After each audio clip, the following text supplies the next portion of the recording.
Whether you lean toward multiple shooters, CIA involvement, or mob connections, one thing's for sure, this wasn't your average Friday afternoon tragedy.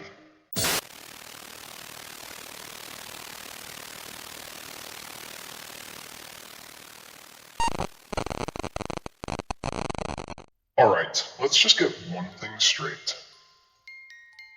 I might be a little too cozy with conspiracy theories.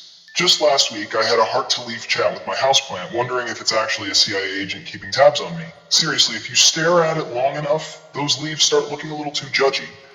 And hey, they might give you that same look if you don't stay till the end of this video. Just a friendly warning, these houseplants, they know things. Welcome back, buddies. It's Medusix here, your go-to online friend for all things controversial, mysterious, and deliciously twisted. You know the drill by now. I talk, you listen, and we all get a little closer to my beautifully messed up mind. Today, I'm kicking off a brand new series, Controversy Theories in History. Think of it as the ultimate rabbit hole, where we dissect some of the world's most tantalizing mysteries. It's like binge-watching a soap opera, except the drama is real. The stakes are high, and no one's here to tell you to be reasonable. Yeah, no. Not on my watch.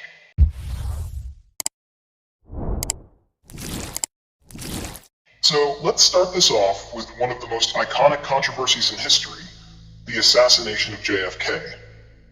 This one's so legendary it makes most conspiracy theories look like child's play.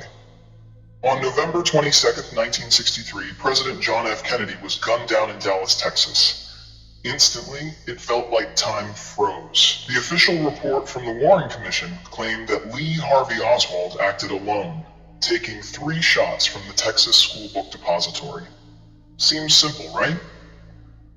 Well, if that's what you believe, let's just say you've missed the memo. Because here's where things get interesting.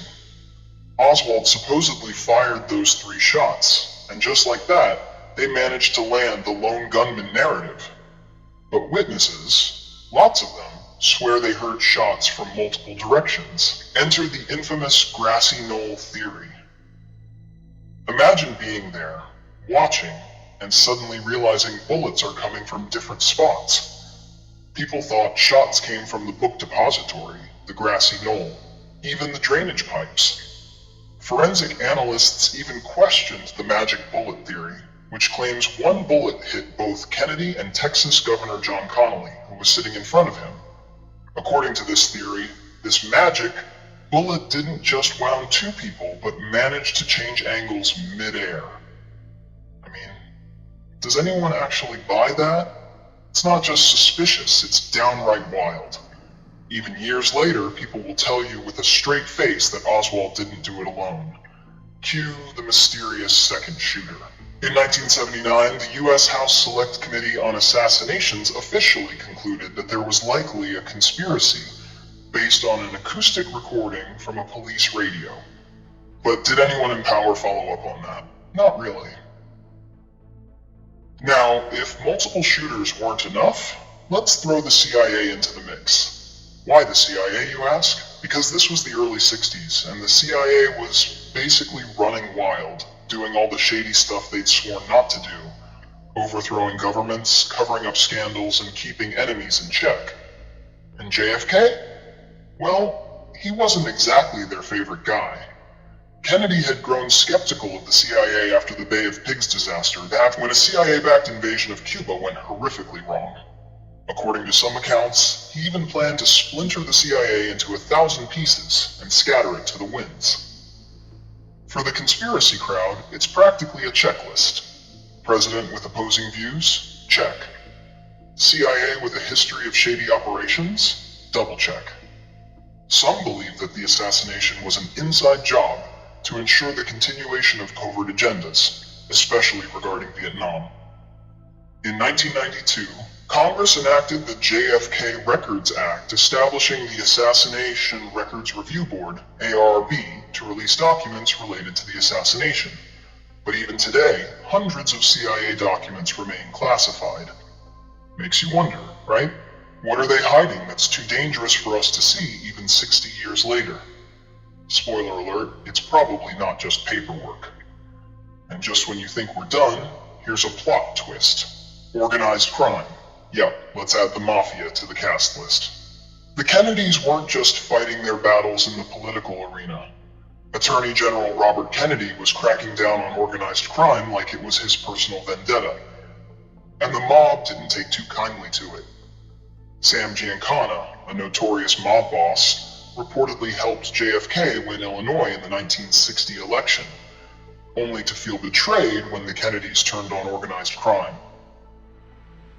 Rumor has it that certain mob bosses, tired of watching their empire crumble, decided to hit back in the most brutal way possible.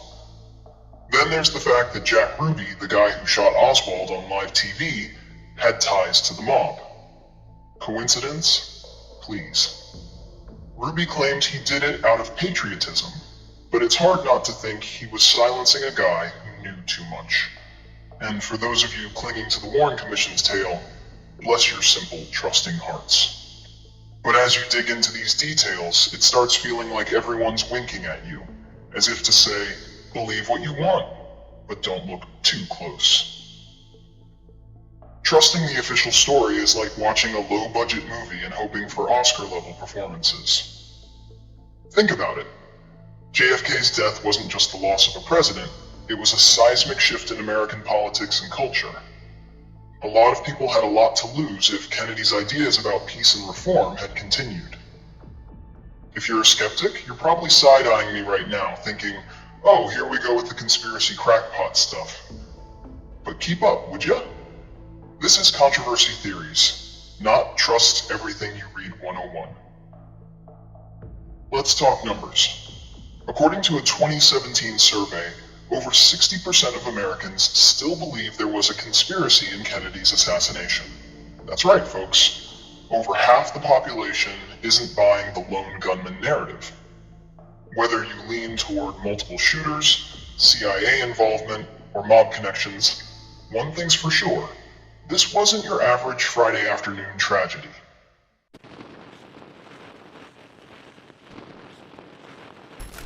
So that's today's dive into JFK's assassination. But plot twist, this is just the beginning.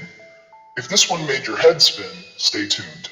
Next time, we're unpacking another infamous case that'll make you wonder who's really pulling the strings. Spoiler alert, it's not the houseplant, probably. Until then, stay drama-free. Don't let the houseplants get to you. And just remember, the truth is out there, and it's probably way darker than you'd like it to be. Catch you in the next one.